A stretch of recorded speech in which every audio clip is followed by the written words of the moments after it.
So I'm out here in the barn and working on putting in the heat underneath the storage area mezzanine. And so I wanted to show you real quick what I'm doing here. So I've got,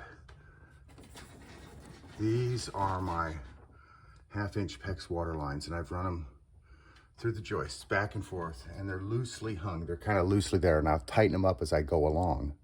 But what I'm doing is I'm putting in these heat plates.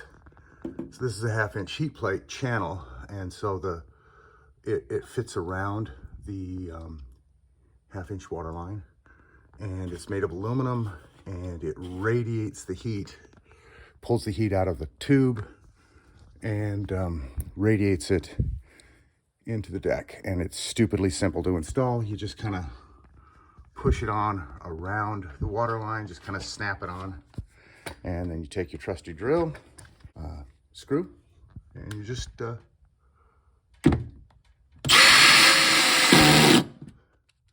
screw it in. That's all it takes. The difficulty with installing this is running. Put that there so I don't drop it.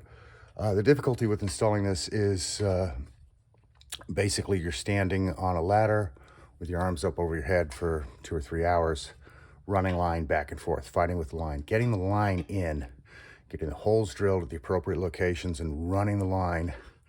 That's the hard part. See, the hole is big. Use a large hole, and the reason why is that tubing will flex and move when the water runs through it. And I've got clamps that will clamp on and grab, and you want a big enough hole to run it through so you've got movement, so you physically can install the line, and then the clamp will go around it, grab it, stop it from moving and vibrating. But the hardest part really is physically the effort of running the line. Once it's in, throwing these heat plates on, it's pretty much a piece of cake. And as you throw the heat plates on, it tightens up the line all the way back and forth, so all the big loosey loops disappear, and you're good to go. So I have this deck to finish. This is the storage area deck, and then the main area deck I've got to run. And then I can hook that into the water system, the control system in the utility room.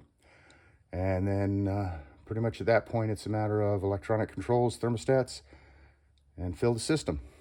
So thanks for watching.